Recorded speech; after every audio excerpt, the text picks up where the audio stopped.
Good morning mga kaswiti. So ayan, ito na naman tayo mga kaswiti. I-update ko kayo sa mga ganap namin dito, buhay pamilya dito sa Sweden. So ayan, medyo late na po ang pag-upload natin kasi last month pa po to.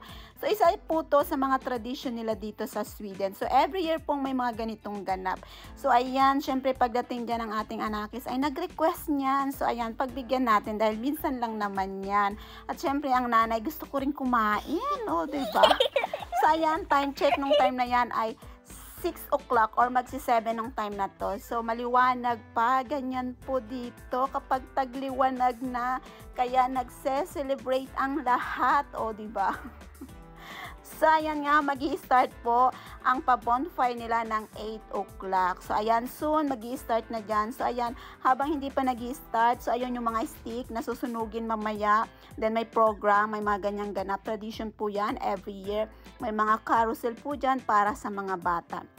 So halos po lahat dyan ay family, then mga friends, so ayan, banding na rin. Pero hindi lang po dyan, halos lahat ng mga, kumbaga sa atin ay barangay, city, merong mga ganyan. So nag-drive kami para pumunta dito para maiba naman kasi may mga rides. Yung doon sa amin kasi, last year yata na-upload ko yun, wala silang mga rides doon, so bonfire lang, then banding-banding lang ng family. So ayan mga ka-sweetie, pang-welcome po to dahil light season na dito sa amin, o diba? Gaya niyan, mag-8 o'clock na maliwanag pa rin, o diba? So syempre ang ating anakis nag-enjoy diyan, ang mga bata syempre kasi may mga rides diyan, pagkain ng mga bata. So pinagbigyan siya, may pa-popcorn, o ayan, dahil minsan lang natin yan siya pinapakain ng chicheria. So ayan nga mga kaswiti, enjoy for watching.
Nasaan si Beulah?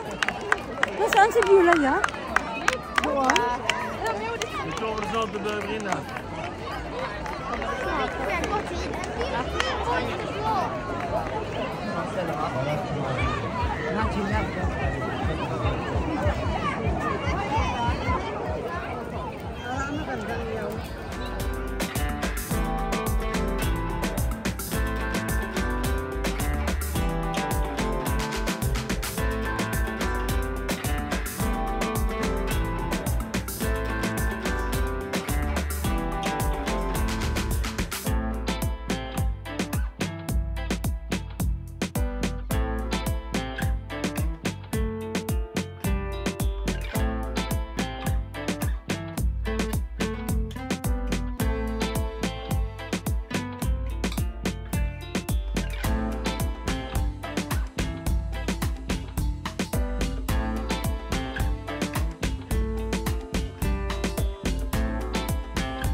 Thank you for watching. Abangan nyo po yung mga susunod nating mga video. Bye!